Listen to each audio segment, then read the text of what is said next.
छठी मैया बाटे असरा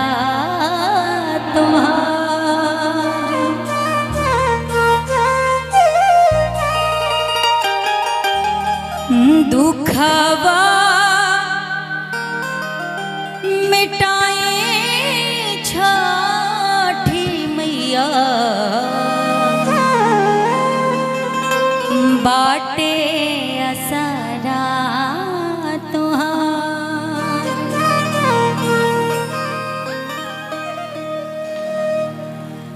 ससुरा में आईनी कैनी बरतिया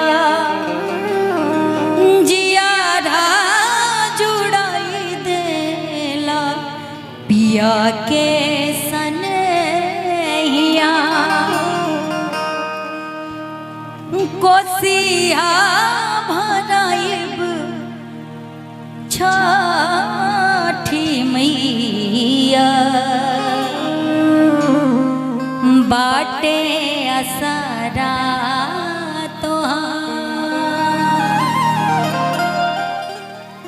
ये उन्होंने लास्ट टाइम में गाया, लेकिन मेरा बड़ा फेवरेट गीत है। क्या पहिले पहिले बानी कैले छठी मैया बरता तोहार। बोले छठी मैया की। और इस गीत को आप सबके बीच रखना चाहूँ। आई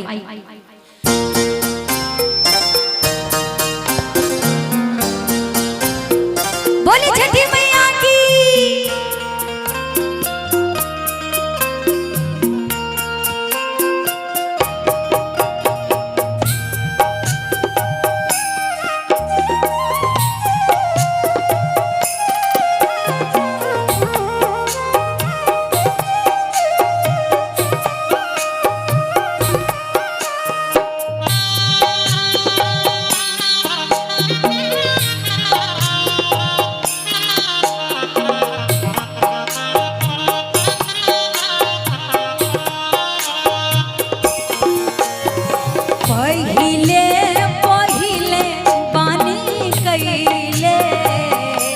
छठी मैया बरत तोहार, छठी मैया बरत तोहार। करिहा क्षमा छठी मैया भूल चुक गलती हमार, भूल चुक गलती हमार। पहिले पहिले बानी कैले छठी मैया बरत तोहार, छठी मैया बरत तोहार। भूल चूक क्षमा करी मैया, भूल चूक क्षमा करी मैया।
के दिन जो गाया है, बहुत खूबसूरत लाइनें सुनिएगा।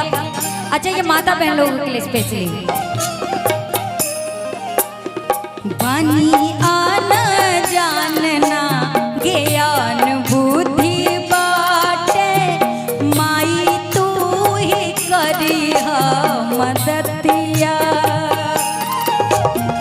से नूरा के लाज छोटी मैया तू बचैया, तोहरे भरोसे बरतिया। उहे बड़े जनवा परनवा, उहे बड़े अरमान, उहे बड़े अरमान।